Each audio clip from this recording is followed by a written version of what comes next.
او د اودس منه چارندام کول. نو آیا باتروم کې چارندام کولی شي که نشي کولی؟ غسل خانه کې، باتروم کې، ټټۍ کې، بیت الخلا کې اودس کولی شي که نشي کولی؟ نو باترومونه مختلف قسمونه وي عزتمندو، چې کوم باترومونه د دې په دې ډول باندې جوړ شوي چې صرف د استنجا دپاره او د بول و براز پاخانې دپاره او د سماتي دپاره قضای حاجت دپاره جوړ شوي دي، نو په دې کې خو اودس نه، د اودس کولو نه منع راغلی ده. ځکه هغه ځای اکثر ګنده وي چې کوم واړه واړه باترومونه وي، کموډ سیسټم دی وړوکی، نو دلته که د هغې د پاسه ته اودس کې ته امتیاز یې وکړې دارې دله راځي، ګنده کېږي، نو دلته نه دي کول پکار. که شدید ضرورت راپیښ شي نو بیا هغه ځای مکمل صفا کول پکار دي، لکه جاز کې، ریل ګاډي کې، داسې مثلا بل ځای کې نور ځای بالکل د سره شته نه دی، نو بیا مکمل یو دوه لوټي اوبه هغه ځای باندې اچول پکار دي چې هغه ځای مکمل صفا شي، بیا وکړه خیر دی. خو که داسې نه وي نو د دې ځای نه منع راغلی ده، دغلته به نه کې اودس.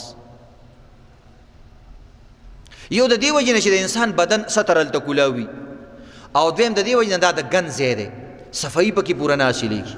چې کوم غټ باترومونه وي، بعضې دوه قسمه باترومونه وي، دویم قسم دا وي غټ غټ باترومونه خلکو جوړ کړي وي، بعضې دومره غټ باترومونه وي پوره کټ پکې راځېږي، بلکې هغوی پکې هغه بیسن لګولي او هغه اسمبلي پکې لامبي پکې باد بیسن یې پکې لګولي غټ انسان پکې سملاستیم شي، او سیټ ته پکې نور زیم وي. نو داسې باترومونو کې آیا دام د ټټۍ حکم لري که نه لري؟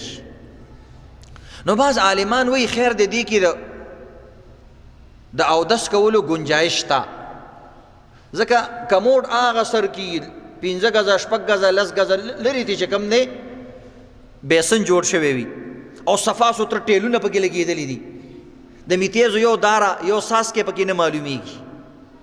نو بعض عالمان وایي که چېرته د دې کموډ او د دې غسل خانې په منځ کې څه رکاوټ وي، مثلا داسې انسان پکې شیشه لګولي، منځ کې پلاسټکي پکې لګولي، دیوال شانی پکې کړی، نو بس بیا خو هغه بیل ځای دی، دا بیل ځای دی، بیا خو بالکل پکې اودس صحیح دی. که بیل ځای نه دی خو غټ ځای دی، یا مثلا د کموډ ځای ډېر اوچت دی، دا ځای ډېر ښکته دی، یا دا ځای ډېر اوچت دی هغه ډېر ښکته دی، نو بالکل بیل بیل معلومیږي.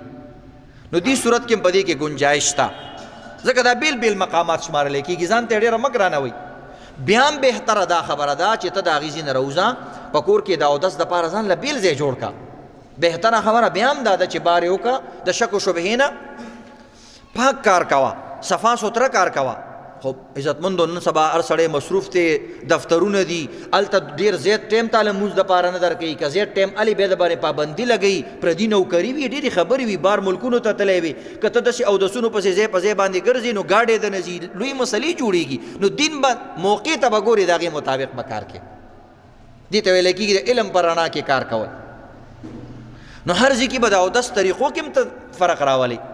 نو چې داسې غټ باترومونه، دویمه مسله دې کې دا وي چې د اودس دعاګانې به وې که نه، نو که وړوکی باتروم وي هلته خو به د اودس دعا نه وې، ځکه چې هلته کموډ دی نږدې ګنده ځای دی، هلته به نه وې، په زړه کې یې ویلی شي.